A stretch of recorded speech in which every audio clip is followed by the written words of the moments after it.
Hindi bababa sa 7 sugatan matapos araruhin ng pampaserong jeep ang 8 sasakyan sa Caloocan. Ang driver ng jeep hawak na ng mga pulis. May unang balita si Bea Pinlac. Kinaladkad. Daming kinaladkad.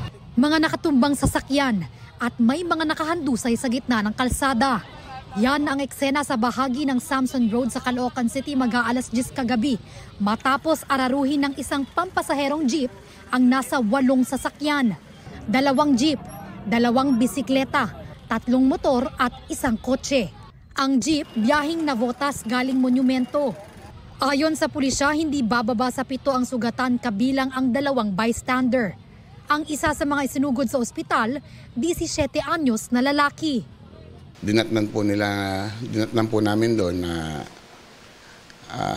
may mga nakahandusay na po na mga victim. Ito po ay naararo ng jeep na nawalan ng preno.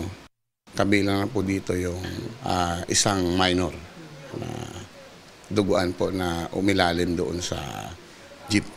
May iba pa raw na nagtamo ng mga minor injury tulad ng tinderong ito na nagalusan sa paa matapos salpukin ng jeep ang kanyang pedicab na ginagamit niya bilang tindahan ng siomai.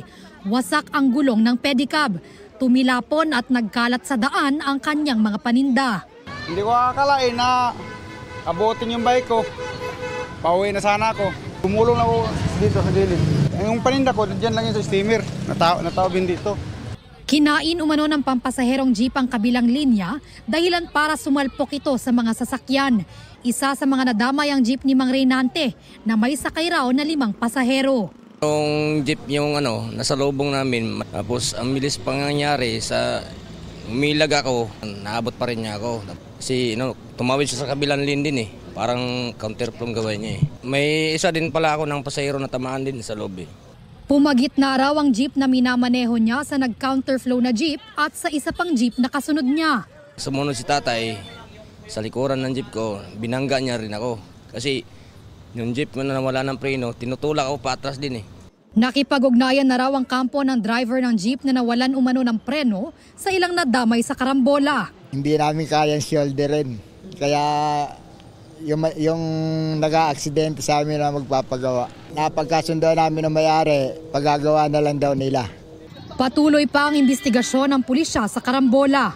Sinusubukan pa namin makuhanan ng panig ang driver ng nang-ararong jeep na hawak na ng Caloocan City Police. Posible siyang maharap sa reklamong reckless imprudence resulting in damage to property and multiple physical injuries. Ito ang unang balita. Bea Pinlac para sa GMA Integrated News. Igan, mauna ka sa mga balita, mag-subscribe na sa GMA Integrated News sa YouTube para sa iba't ibang ulat sa ating bansa.